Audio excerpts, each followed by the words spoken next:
Olá, este é o Mais 365, um percurso diário com a Bíblia, onde caminhamos pela história da salvação e deixamos que ela dê sentido à nossa própria história. Durante 365 dias, do Gênesis ao Apocalipse, com a tradução da Difusora Bíblica, descobrimos que Deus continua a agir no tempo e na vida concreta de cada um. Eu sou o Francisco e este podcast nasce das equipas de jovens de Nossa Senhora. Lemos a Bíblia inteira, um dia de cada vez, sempre sob o olhar de Maria. Hoje é o dia 166, estamos no período do Reino Dividido e vamos ouvir primeiro livro dos Reis 17 e 18, segundo livro das Crónicas 18 e 19 e Cântico dos Cânticos 5. Primeiro livro dos Reis 17. Elias, o Tisbita, habitante de Gileade, disse a Acabe: Pela vida do Senhor, Deus de Israel, a quem eu sirvo, não cairá orvalho nem chuva nestes anos, senão à minha ordem. A palavra do Senhor foi-lhe dirigida nestes termos: Vai-te daqui, dirige-te para o Oriente e esconde-te na torrente de Querite, que fica em frente do Jordão. Beberás da torrente, e eu já ordenei aos corvos que te levem lá de comer. Então ele partiu segundo a palavra do Senhor e foi morar junto à margem de Querite, em frente do Jordão. Os corvos traziam-lhe pão e carne, de manhã e de tarde, e ele bebia a água da torrente. Ao fim de algum tempo, a torrente secou, pois não chovia sobre a terra. Então o Senhor disse-lhe: Levanta-te, vai para Sarepta de Sidom e fica lá, pois ordenei a uma mulher viúva de lá que te alimente. Ele levantou-se e foi para Sarepta. Ao chegar à entrada da cidade, eis que havia lá uma mulher viúva que andava a apanhar lenha. Chamou-a e disse-lhe: Vai-me arranjar, te peço, um pouco de água numa vasilha para eu beber. Ela foi buscar a água e Elias chamou-a e disse-lhe: Traz-me também um pedaço de pão nas tuas mãos. Então ela respondeu: Pela vida do Senhor teu Deus não tenho pão cozido. Tenho apenas um punhado de farinha na panela e um pouco de azeite na ânfora. Mal tenha reunido um pouco de lenha, entrarei em casa para preparar esse resto para mim e para o meu filho. Vamos comê-lo e depois morreremos. Elias disse-lhe: Não tenhas medo. Vai a casa e faz como disseste. Disso que tens, faz-me um pãozinho e traz-mo. Depois é que prepararás o resto para ti e para o teu filho. Porque assim fala o Senhor, Deus de Israel: A panela de farinha não se esgotará, nem faltará o azeite na almotolia, até ao dia em que o Senhor mandar chuva sobre a face da terra. Ela foi e fez como lhe dissera Elias. Comeu ele, ela e a sua família durante alguns dias. Nem a farinha se acabou na panela, nem o azeite faltou na almotolia, conforme dissera o Senhor pela boca de Elias. Depois destas palavras, adoeceu o filho desta mulher, a dona da casa. A sua doença era tão grave que já nem conseguia respirar. Disse então a mulher a Elias: Que há entre mim e ti, homem de Deus? Vieste à minha casa para me lembrar o meu pecado e matar o meu filho. Elias respondeu-lhe: Dá-me o teu filho. Tomou-o dos braços da mulher, levou-o para a sala de cima onde ele morava e deitou-o no seu leito. Depois clamou ao Senhor dizendo: Senhor meu Deus, até esta viúva junto de quem me acolhi como imigrante, lhe quereis fazer mal a ponto de lhe matares o filho? Elias estendeu-se 3 vezes sobre o menino e invocou o Senhor dizendo: Senhor meu Deus, que a alma deste menino volte a entrar nele. O Senhor ouviu o clamor de Elias e a alma do menino voltou a ele e ele recuperou a vida. Elias tomou o menino, desceu do quarto de cima ao interior da casa e entregou-o à sua mãe. Disse então Elias: Olha, o teu filho está vivo. A mulher disse a Elias: Agora reconheço que és um homem de Deus e que é verdadeira a palavra que o Senhor põe na tua boca. Primeiro livro dos Reis 18. Passados que foram muitos dias, a palavra do Senhor foi dirigida a Elias no 3º ano, dizendo: Vai apresentar-te a Acabe, pois quero mandar chuva sobre a terra. Elias partiu e foi apresentar-se a Acabe. Era então muito grande a fome na Samaria. Acabe mandou chamar Abdias, intendente do seu palácio. Abdias era muito temente ao Senhor. Assim, quando Jezabel matou os profetas do Senhor, Abdias acolheu 100 profetas e escondeu-os em 2 cavernas, 50 numa e 50 noutra, e alimentou-os com pão e água. Disse-lhe Acabe: percorre todo o país, vai a todas as fontes e torrentes. Talvez possamos encontrar erva para conservar a vida dos cavalos e dos burros, a fim de que não morram todos os nossos animais. Dividiram entre si o país para o percorrer. Acabe foi por um caminho e Abdias por outro. Ora, durante a caminhada de Abdias, Elias saiu-lhe ao encontro.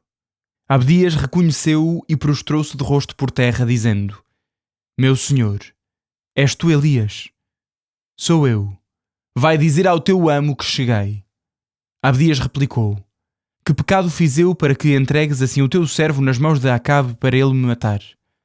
Pela vida do Senhor teu Deus, não há nação nem reino onde meu amo te não tenha mandado procurar. Todos lhe respondiam: Elias não está aqui. Então ele obrigava a jurar cada reino e povo que tu não estavas lá. E agora dizes-me: vai dizer ao teu amo que cheguei. É que quando eu me afastar de ti, o Espírito do Senhor te conduzirá não sei para onde, e Acabe, informado por mim, não te encontrando a ti, matar-me-á. Ora, o teu servo teme o Senhor desde a sua juventude. Acaso não foi dito ao meu Senhor o que eu fiz quando Jezabel andava a matar os profetas do Senhor? Que escondi 100 de entre eles, 50 numa caverna e 50 noutra, e que os alimentei com pão e água. E dizes-me agora: vai dizer ao teu amo que Elias está aqui. Ele matar-me-á. Elias respondeu-lhe: pela vida do Senhor do Universo, a quem eu sirvo, hoje mesmo me vou apresentar diante de Acabe. Partiu, pois, Abdias para junto de Acabe e avisou-o. Acabe saiu ao encontro de Elias. Quando Acabe viu Elias, disse-lhe: és tu a ruína de Israel? Respondeu-lhe Elias: não, eu não sou a ruína de Israel. Pelo contrário, tu e a casa de teu pai é que o sois, por terdes abandonado os preceitos do Senhor para seguirdes os ídolos de Baal. Convoca, pois, junto de mim, no Monte Carmelo, todo o Israel, com os 450 profetas de Baal, mais os 400 profetas de Asherá, que comeram à mesa de Jezabel. Então Acabe mandou chamar todos os filhos de Israel e reuniu os profetas no Monte Carmelo. Elias aproximou-se de todo o povo e disse: até quando andareis a cochear dos 2 pés? Se o Senhor é Deus, segui-o. Mas se Baal é que é Deus, então segui a Baal. O povo não respondeu. Elias continuou: só eu fiquei como o único profeta do Senhor, enquanto que os profetas de Baal são 450. Deem-nos então 2 novilhos. Eles escolherão um, hão de esquartejá-lo e o colocarão sobre a lenha sem lhe chegar fogo. Eu tomarei o outro novilho, colocá-lo-ei sobre a lenha sem igualmente lhe chegar fogo. Em seguida, invocareis o nome do vosso Deus. Eu invocarei o nome do Senhor. Aquele que responder enviando o fogo será reconhecido como o verdadeiro Deus. Todo o povo respondeu: estas palavras são corretas. Então Elias disse para os profetas de Baal: escolhei vós primeiro um novilho e preparai-o, porque vós sois mais numerosos. Invocai o vosso Deus, mas não chegueis fogo ao novilho. Eles tomaram o novilho que lhes fora dado e esquartejaram-no.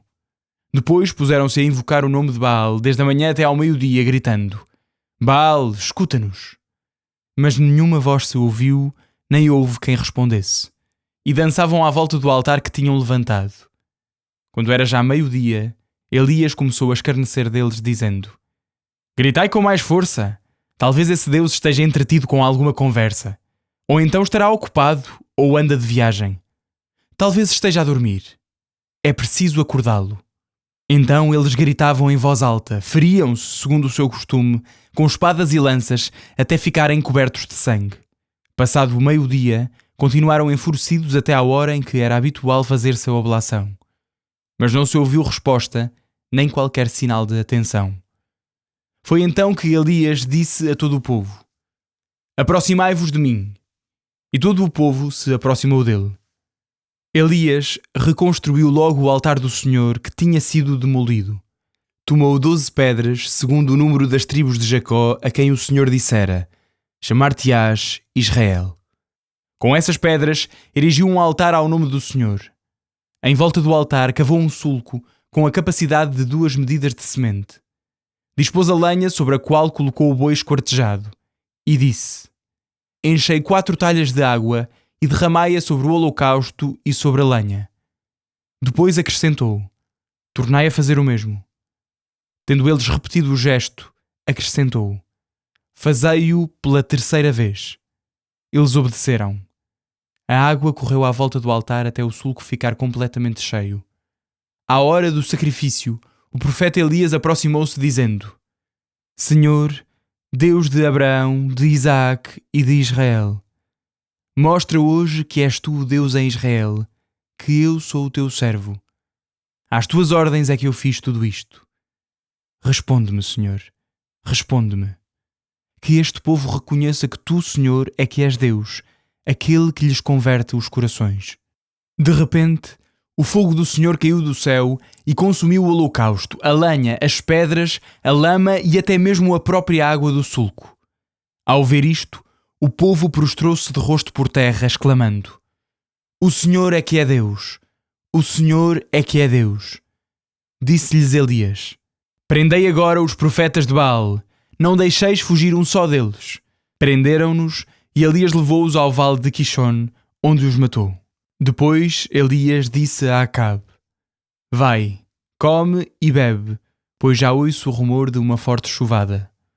Acabe foi comer e beber. Elias subiu ao cimo do Monte Carmelo, prostrou-se por terra, colocando a cabeça entre os joelhos, e disse ao seu servo: Sobe e observa para os lados do mar. Ele subiu e observou, dizendo: Não vejo nada.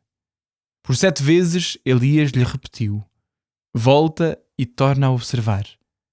À 7ª vez, o servo respondeu: Eis que sobe do mar uma pequena nuvem como a palma da mão. Disse-lhe então Elias: Vai dizer a Acabe que prepare o seu carro e desça quanto antes para que a chuva não o detenha aqui. Nesse momento, o céu cobriu-se de nuvens negras, o vento soprou e a chuva começou a cair torrencialmente. Acabe subiu para o seu carro e partiu para Jezreel. A mão do Senhor esteve sobre Elias, que de rins cingidos ultrapassou Acabe e chegou a Jezreel. Segundo o livro das Crônicas, 18. Quando Josafate atingiu o cume da riqueza e da glória, tornou-se parente de Acabe. Ao fim de alguns anos, dirigiu-se a Samaria, à casa de Acabe. Acabe matou, para ele e para o seu séquito, numerosos carneiros e bois, e persuadiu-o a fazer a guerra contra Ramote de Gileade. Acabe, rei de Israel, disse a Josafate, rei de Judá: Queres vir comigo atacar Ramote de Gileade? Josafate respondeu: Farei o que fizeres, assim como o meu exército. Iremos à guerra contigo. E Josafate disse ao rei de Israel: Peço-te que consultes primeiro o oráculo do Senhor. O rei de Israel reuniu os profetas em número de 400 e perguntou-lhes: Devemos atacar Ramote de Gileade ou não? Eles responderam: Vai, porque Deus a entregará nas mãos do rei. Mas Josafate replicou: Não há aqui nenhum outro profeta do Senhor, mediante o qual o possamos consultar? O rei de Israel respondeu a Josafate: Sim, há mais um, por meio do qual podemos consultar o Senhor. Mas eu detesto-o porque nunca me anuncia coisa boa, mas sempre a desgraça. É Miqueias, filho de Gimelá. Josafate disse: Não fales ao rei dessa maneira. Então o rei de Israel chamou um funcionário e deu-lhe esta ordem: Faz vir aqui depressa Miqueias, filho de Gimelá. O rei de Israel e Josafate, rei de Judá, sentaram-se cada um em seu trono, revestidos das suas insígnias reais, na praça que está à entrada da porta da Samaria, e todos os profetas profetizavam na sua presença. Sedecias, filho de Canaana, fizera para si uns chifres de ferro e disse: Isto diz o Senhor: Com estes chifres ferirás os arameus até os exterminar. E todos os profetas profetizavam da mesma maneira, dizendo: Sobe a Ramote de Gileade e vencerás, porque o Senhor entregará a cidade nas mãos do rei. Entretanto, o mensageiro que fora procurar Miqueias dizia-lhe: Os profetas são unânimes em predizer a vitória do rei. Que o teu oráculo seja conforme com o deles. Anuncia coisas boas. Miqueias respondeu: Juro pelo Deus vivo que não anunciarei senão o que o meu senhor me disser. Quando chegou perto do rei, este disse-lhe: Miqueias, devemos atacar Ramote de Gileade ou não? Miqueias respondeu: Ide e vencereis, porque a cidade será entregue nas vossas mãos. Então o rei disse-lhe: Quantas vezes terei de conjurar-te a que não digas senão a verdade em nome do Senhor? Respondeu: Vejo todo o Israel disperso pela montanha como o rebanho sem pastor. O Senhor disse: Estes não têm chefes. Volte tranquilamente cada um para a sua casa.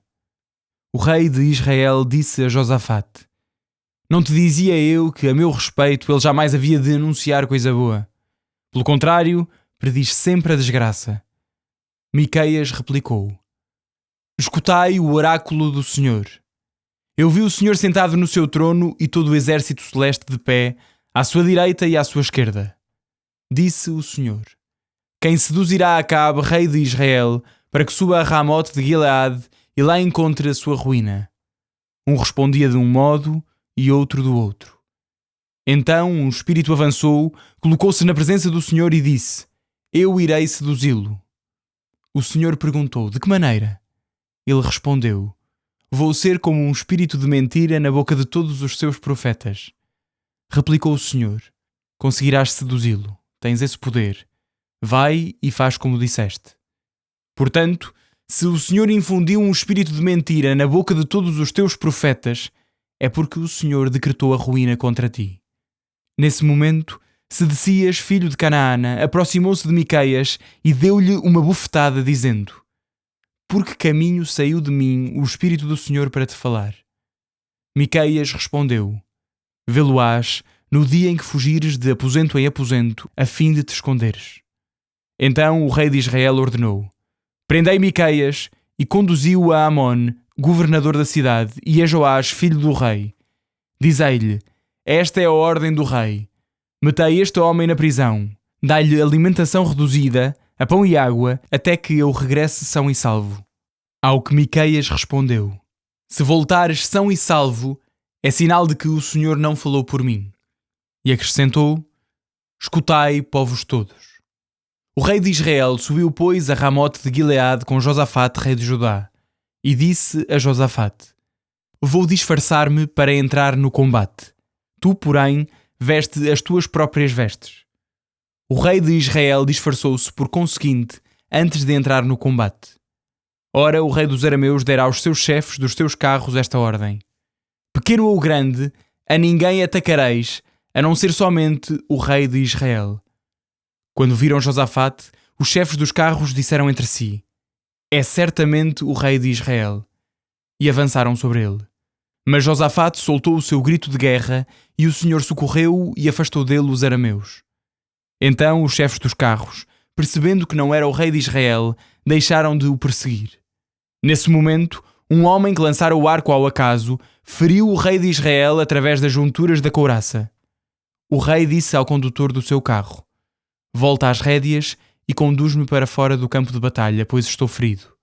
Mas nesse dia, o combate foi tão violento que o rei de Israel teve de ficar no seu carro diante dos arameus até à tarde. E morreu ao pôr do sol. Segundo livro das Crônicas, 19. Josafate, rei de Judá, regressou são e salvo ao seu palácio em Jerusalém.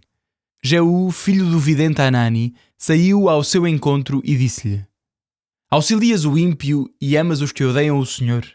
Por isso o Senhor está irritado contra ti. Mas tens obras boas, pois suprimiste no país os troncos sagrados e aplicaste o teu coração na busca de Deus. Depois do seu regresso a Jerusalém, Josafate foi de novo visitar o seu povo, desde Beer-sheba até à montanha de Efraim, para o conduzir ao Senhor, Deus de seus pais. Estabeleceu juízes no seu país, em cada uma das cidades fortificadas de Judá. E disse-lhes: Vede o que fazeis. Não é em nome de um homem que administrais a justiça, mas em nome do Senhor, que vos assistirá nos vossos julgamentos. Que o temor do Senhor esteja convosco. Vigiai a vossa conduta, pois junto do Senhor nosso Deus não há injustiça, nem acessão de pessoas, nem corrupção com presentes. Josafate estabeleceu também em Jerusalém levitas, sacerdotes e chefes de família de Israel para administrarem a justiça em nome do Senhor e serem árbitros nos litígios. Residiam em Jerusalém. Deu-lhes as seguintes instruções: procedei em tudo com temor do Senhor, lealdade e integridade de coração.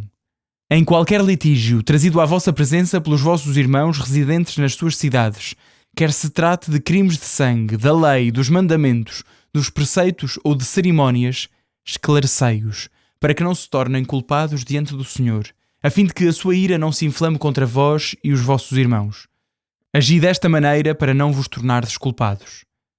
Tendes à vossa frente o sumo sacerdote Amarias, para todas as coisas do Senhor. Zebadias, filho de Ismael, chefe da casa de Judá, para todos os negócios do rei. Tendes também à vossa disposição os levitas, na qualidade de escribas. Tende coragem, portanto, mãos à obra, e que o Senhor esteja com o homem de bem. Cântico dos Cânticos 5. Entrei no meu jardim, minha irmã e minha esposa, colhi a minha mirra e o meu bálsamo, do meu favo de mel, bebi o meu vinho e o meu leite. Comei, ó companheiros, bebei e embriagai-vos, ó bem-amados. Eu dormia, mas de coração desperto. Chamam, é a voz do meu amado batendo à porta. Abre, minha irmã e amiga, pomba incomparável. Tenho a cabeça coberta de orvalho e os meus cabelos das gotas da noite. Já despi a minha túnica. Vou tornar a vestir? Já lavei os pés. Vou sujá-los de novo. Meu amado passou a sua mão pela fresta e as minhas entranhas estremeceram por ele. Levantei-me para abrir ao meu amado. As minhas mãos gotejavam mirra, os meus dedos eram mirra escorrendo nos trincos da fechadura. Fui abrir ao meu amado e o meu amado já tinha desaparecido. Fora de mim, corro atrás das suas palavras. Procuro e não o encontro. Chamo e não me responde. Encontram-me os guardas que fazem a ronda na cidade. Espancam-me, ferem-me, arrancam-me o véu que me cobre os guardas das muralhas. Eu vos conjuro, mulheres de Jerusalém, se encontrardes o meu amado, sabeis o que dizer-lhe? Que eu desfaleço de amor. Que é o teu amado mais do que um amado, ó mais bela das mulheres? Que é o teu amado mais do que um amado, para assim nos conjurares? O meu amado é alvo e rosado, distingue-se entre 10.000.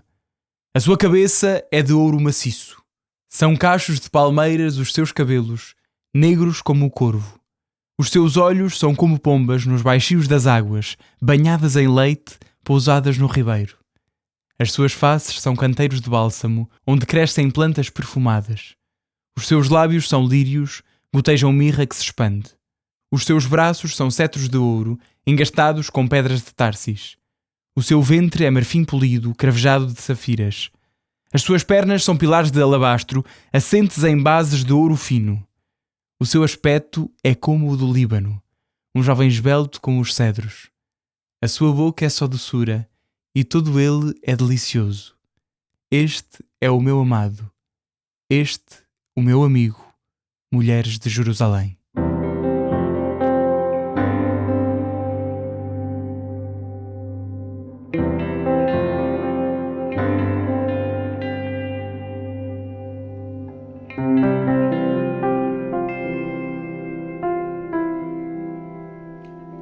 Olá, eu sou o Padre Francisco Costa Alves, das equipas Jovens de Nossa Senhora. Com muita alegria junto-me a vocês nesta caminhada de escuta da Palavra de Deus, no podcast Mais 365.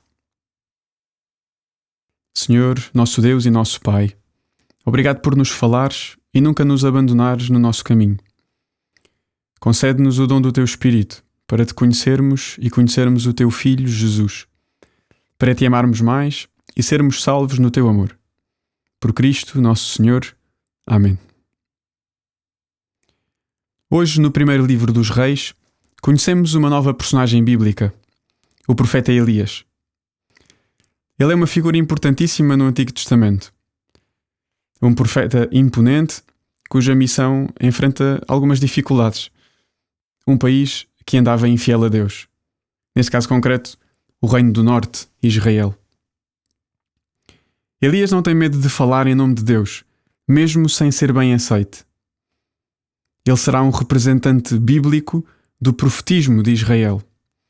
E também por isso é representado no Evangelho junto de Jesus transfigurado, ao lado de Moisés, que é a figura da lei. Indo diretamente para a vida de Elias, vemos esta primeira história com a viúva de Sarepta, em que vemos o seu exemplo de fé e confiança diante da morte iminente. Diante também da incapacidade de alimentar Elias com o punhado de farinha e o pouco azeite que tinha em casa.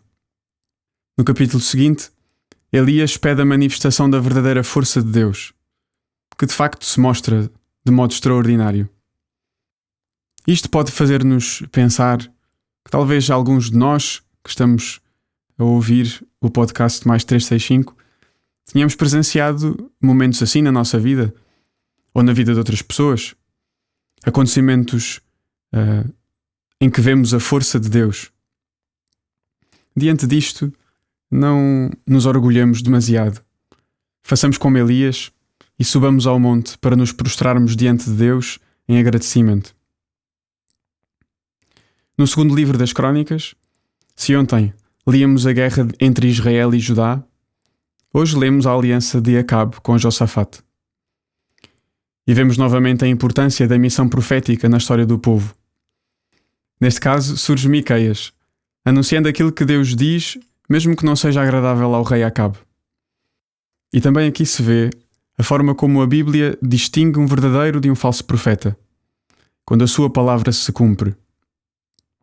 Assim o vimos hoje com Elias e também com Miqueias, que anuncia a derrota de Acabe, mesmo que todos os outros profetas anunciassem a vitória. O rei Josafate, ao contrário do rei de Israel, continua vivo e temente ao Senhor depois da batalha. Ele quer conduzir o seu povo para Deus, sendo fiel à aliança. E assim o autor das Crónicas apresenta-o como um rei bom, fiel a Deus. Por fim, no Cântico dos Cânticos, vemos como o amor da amada por vezes pode ser vencido pela inércia, no tempo demorado que ela leva a abrir a porta ao amado. Mas ele não se cansa de a procurar, e não se cansa de nos procurar, porque sabe que só nele descansamos. Glória ao Pai, ao Filho e ao Espírito Santo, como era no princípio, agora e sempre. Amém.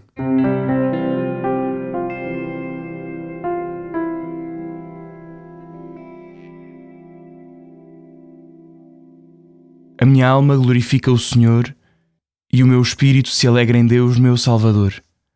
Porque pôs os olhos na humildade da sua serva, de hoje em diante me chamarão bem-aventurada todas as gerações. O Todo-Poderoso fez em mim maravilhas, santo é o seu nome. A sua misericórdia se estende de geração em geração sobre aqueles que o temem.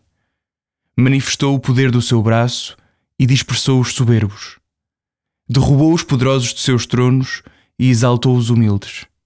Aos famintos encheu de bens e aos ricos despediu de mãos vazias. Acolheu a Israel, seu servo, lembrado da sua misericórdia, como tinha prometido a nossos pais, a Abraão e à sua descendência para sempre. Glória ao Pai, ao Filho e ao Espírito Santo, como era no princípio, agora e sempre. Amém.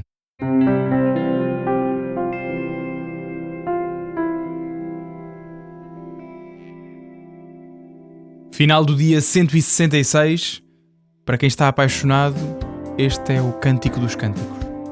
Um abraço em Cristo. Até amanhã.